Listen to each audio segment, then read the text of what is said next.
I think there's this concept that the world is typically monolingual, but it's not. Most people in the world are bilingual, and my research is on second language acquisition, and it's actually on acquisition of pronunciation. And pronunciation matters because accents are all around us. And we tend to make almost instantaneous judgments, first syllable that someone says before we've even comprehended the message. This complex web of associations is unfolding in our minds about who that person is and what they represent and where they're from, and do we identify with them? And if we do, maybe our own speech patterns will start to converge on that speaker's, and if we don't, maybe they'll go away, or at least not change at all. And so that's sort of the social dimension. But from a language learning perspective, the way we speak, our pronunciation is really important to being understood.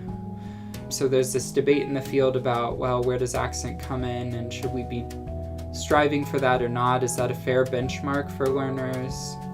So those are some of the questions I try and tackle in my research. What initially attracted me to the department was I found some of the practices really innovative. I really like the LCP program, Languages and Cultures for the Professions, and I see that as very forward-thinking in the field.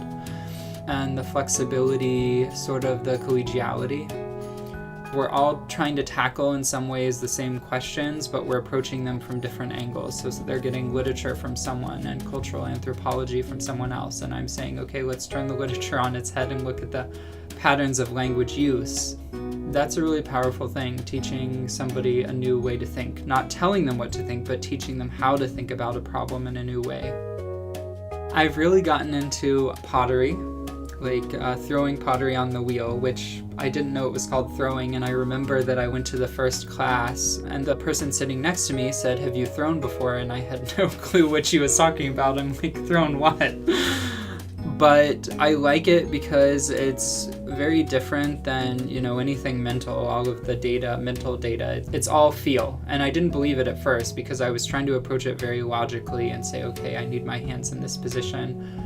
And then after doing it enough, I just developed a feel and I can move the clay. It's like riding a bike, right? You can't tell really when that precise moment was or how it came about. But as with all things, I'm also apply that notion of time to myself. So I'm a little bit of a perfectionist in it.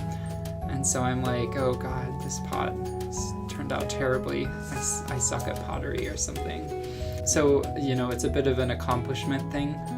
Just trying to get better, a little bit better every time, but also taking a break from the mental work of academics and doing something with your hands. I don't know, it's a lot of fun.